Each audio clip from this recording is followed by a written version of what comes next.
जय श्री कृष्ण। आप सभी को मैं मनीषा सिंह अपने YouTube चैनल पर आप सभी का स्वागत करती हूँ। कृपया मेरे चैनल को लाइक करें और सब्सक्राइब करें। आज हम लोग बात कर रहे थे कामदा एकादशी के बारे में। जी हाँ, अर्जुन जो रहते हैं वो भगवान श्री कृष्ण से पूछते हैं कि हे माधव, चैत्र की शुक्ल पक्ष की एकादशी का क्या नाम है। तब भगवान श्री कृष्ण जो रहते हैं वो बताते हैं कि चैत्र की शुक्ल पक्ष की एकादशी का नाम कामदा एकादशी है। जी हाँ दोस्तों, ये एकादशी अपने आप में बहुत ही महत्व रखती है। अगर इस एकादशी को आप करते हैं तो जैसे कि इसके नाम से ही चरितार्थ हो रहा है कि ये एकादशी आपको कामनाओं को देने वाली एकादशी है। पूरे आस्था, मन और विश्वास के साथ इस एकादशी को अगर आप करते हैं तो आपकी कामना जरूर पूरी होती है। साथ ही साथ इस एकादशी को करने से ब्रह्म हत्या जैसे पापों से भी मुक्ति मिलती है। उसके साथ ही इस एकादशी को करने से आपको राक्षस, भूत प्रेत की योनि से भी मुक्ति मिलती है। तो इस एकादशी को जरूर करिए दोस्तों, इस मौके को हाथ से नहीं जाने दीजिए। चलिए अब बात करते हैं कि ये एकादशी है कब। तो देखिए दोस्तों, ये एकादशी जो है ये 8 अप्रैल को दिन मंगलवार को मनाई जाएगी। वैसे तो ये एकादशी 7 अप्रैल को शाम को 4:30 बजे यानी कि 4:30 पर लग जा रही है और ये अगले दिन यानी कि 8 अप्रैल को शाम को 5:42 पर समाप्त हो रही है। तो उदया तिथि का अगर हम मान रखते हैं तो इस एकादशी को हम लोग करेंगे 8 अप्रैल दिन मंगलवार को। चलिए अब बात करते हैं कि इस एकादशी का पारण कब होगा।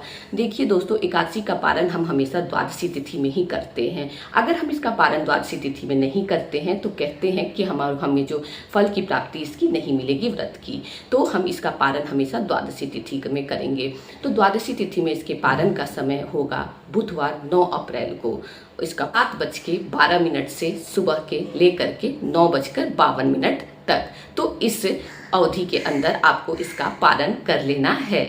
अब बात करते हैं कि एकादशी हम करेंगे कैसे। तो देखिए दोस्तों, एकादशी जो होती है ये पूरी 3 दिवसीय होती है। ये दसवीं से ही शुरू हो जाती है। दसवीं, एकादशी, द्वादशी। दसवीं वाले दिन ही आपको स्नान से निर्वृत्त होकर के अपने केशों को धो लेना है और उस दिन से ही आपको लहसुन प्याज को त्याग देना है और ब्रह्मचर्य का पालन उस दिन से ही शुरू कर देना है। उसके बाद बारी आती है एकादशी की। एकादशी वाले दिन आपको स्नान से निर्वृत्त होकर के पीले वस्त्र धारण करने हैं। भगवान विष्णु का विधि विधान से पूजन पाठ करना है। उनको पीले रंग का पुष्प चढ़ाना है। पीले रंग की प्रसाद में प्रधानता दिखानी है। जो भी प्रसाद आप चढ़ाएंगे कोशिश करिए कि उसमें पीले रंग की प्रधानता हो। उसके बाद आपको क्या करना है, भगवान के लिए हो सके तो विष्णु सहस्त्रनाम का आप पाठ कर सकते हैं। उस दिन आप एकादशी की व्रत कथा जरूर पढ़ें। उसका एक किताब मार्केट में अवेलेबल होता है, आप या ऑनलाइन भी ले सकते हैं। उसके बाद कथा समाप्त करके आरती करना है। तो उसके बाद आपको क्षमा याचना करना है। उसके बाद आप अपनी पूजा समाप्त करिए। उसके बाद आप फलहार ग्रहण कर सकते हैं। उसके बाद आपको घर में सबको प्रसाद वितरण करना है और इसके साथ ही आपकी एकादशी की जो पूजा होगी वो समाप्त होगी। द्वादशी वाले दिन आपको क्या करना है, स्नान से निर्वृत्त होकर के उस दिन भी भगवान का पूजन पाठ विधिवत तरीके से भगवान विष्णु का करना है। उसके बाद द्वादशी वाले दिन कहते हैं कि भगवान के नाम से दान जरूर करते हैं। अगर आप एकादशी का दान नहीं करते तो कहते हैं कि आपको पूरे फल की प्राप्ति नहीं होगी। इसलिए इस दिन दान अवश्य ही करिए, जो भी आपकी यथाशक्ति भक्ति हो। उसके बाद आप अपना व्रत खोलेंगे। व्रत में आप उस दिन शुद्ध घी का बना खाना खाएंगे। उस दिन आपको बैगन नहीं खाना है, मसूर की दाल को एकदम से अवॉइड करना है। तो इस प्रकार से आप उस दिन अपना जो भी खाना खाएंगे उस दिन का भी जो खाना होगा वो लहसुन प्याज से मुक्त होगा। चलिए अब बात करते हैं कि एकादशी की व्रत कथा क्या है।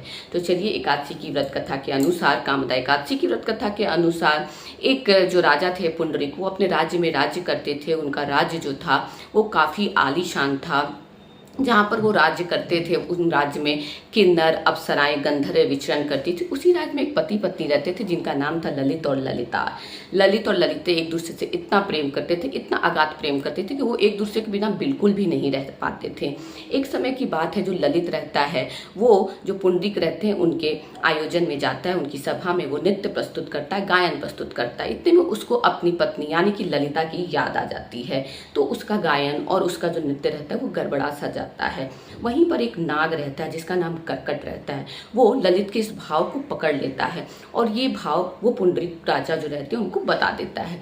जब पुंडरीक को ये पता चलता है तो वो ललित के ऊपर बहुत क्रोध आते हैं और वो क्रोध होकर के कहते हैं कि मैं तुम्हें श्राप देता हूँ कि तुम्हारी जो जन्म हो तुम राक्षस में जन्म लोगे, राक्षस योनि में तुम्हारा अभी मेरे श्राप से जन्म हो जाएगा। उसी समय जो ललित रहता है वो राजा के श्राप से उसी समय कच्चा मांस खाने वाला एक बहुत ही विशाल काय, बड़े बड़े दांतों वाला राक्षस बन जाता है। काफ़ी दुख भोगता है और वो वहाँ से अपने गांव से वापस चला जाता है। धीरे धीरे जब ललिता को ये बात पता चलती है तो ललिता भी पीछे पीछे ललित के जाती है और वो उसे काफ़ी दूर तक पीछा करती है।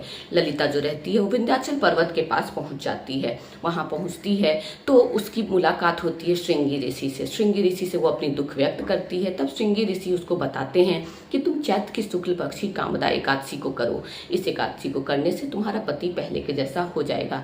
तो ललिता रहती है वो कामदा एकादशी को करती है और उसका फल जो रहता है वो अपने पति को देती है। उसके प्रभाव से जो उसका पति रहता है वो फिर पहले के जैसा, यानी कि वो राक्षस योनि में चला गया रहता है, वो पहले के जैसा हो जाता है। फिर ललिता और ललित जो रहते हैं वो काफ़ी सुख से अपना जीवन व्यतीत करते हैं और मृत्यु उपरांत वो वैकुंठ लोक के धाम प्रस्थान करते हैं।